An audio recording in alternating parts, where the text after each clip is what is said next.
சைராம், ஜெய் சைராம். என் அன்பின் சாய் குடும்ப உறவுகளே, உனக்காகவே உன் சாயப்பா நான் இருக்கிறேன். உன் மனக்குழப்பங்கள் அனைத்தையும் மனமகிழ்ச்சியாக நான் மாற்றித் தருகிறேன். என்னை நம்பி வாழும் உனக்கு நல்லதே நடக்கும். நிகழ்காலம் உனக்கு கடினமாக இருந்தாலும் இது நிரந்தரம் என்று நினைத்து கொள்ளாதே. காலம் மாறும், நிலைகள் மாறும். வரும் காலம் நிச்சயம் உனக்கு வளமானதாக அமையும். என் வார்த்தைகள் மீது நம்பிக்கை வைத்து செயல்படு. உனக்கு எது தேவை, எது நல்லது என்பது எனக்கு தெரியாதா? உனக்கு எதை அளிக்க வேண்டும், எதை கொடுக்கக்கூடாது என்பதை நானே தீர்மானித்துக் கொள்வேன். என் பக்தர்களின் ஒவ்வொரு செயலும், வாழ்க்கையின் ஒவ்வொரு நிகழ்ச்சிகளும் என்னாலேயே கவனிக்கப்படும், உருவாக்கப்பட்டும் வருகிறது. அதை நீ மனதில் நினைத்துக்கொள். பிரார்த்தனை நல்லது, அது பக்தியை அதிகரிக்கச் செய்யும். ஆனால் நடந்த சம்பவங்களை எடுத்துக்கொண்டால் தன் பக்தனுக்கு எது நன்மையோ அதை மட்டுமே நான் அளிப்பேன். பிரார்த்தனைகளை விடுத்து என்னிடம் பூரண சரணாகதி அடைந்து பார். மற்றவற்றை நான் பார்த்துக்கொள்கிறேன்.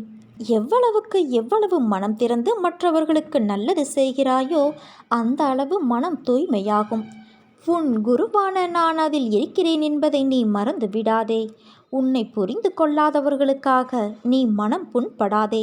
நீ பழகும் எல்லோருமே உன்னுடைய புத்திசாலித்தனத்தை அங்கீகரிக்க முடியாது. வன்முறை மோசமானது, ஆனால் அடிமைத்தனம் வன்முறையை விட மோசமானது. கற்றவர்களிடம் கற்பதை விட கற்றுக்கொள்பவர்களிடம் கற்றுக்கொள்ள வேண்டும். தன் அச்சத்திலிருந்து மீண்டு வருபவர்தான் உண்மையிலேயே சுதந்திரமானவர். நமக்கு நாம் தான் உண்மையான எதிரி.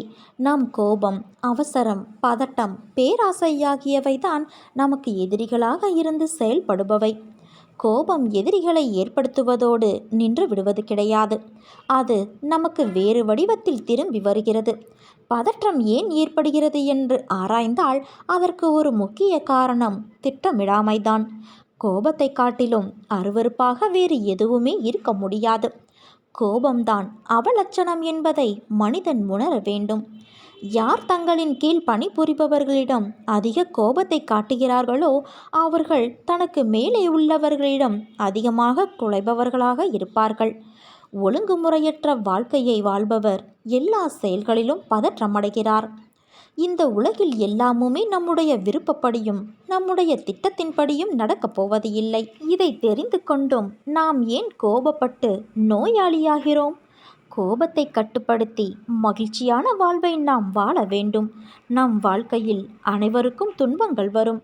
துன்பங்களும் கவலைகளும் இல்லாத மனிதர்களே இல்லை. துன்பங்கள் வரும்போது நாம் துவண்டு விடக்கூடாது. அதை தைரியமாகவும் சாதுரியமாகவும் எதிர்கொண்டால் நிச்சயம் வெற்றி பெறலாம். நீ நம்பிக்கையோடு இருந்தால் நல்லதே நடக்கும். உன் சாய் நான் இருக்க பயம் ஏன் உனக்கு?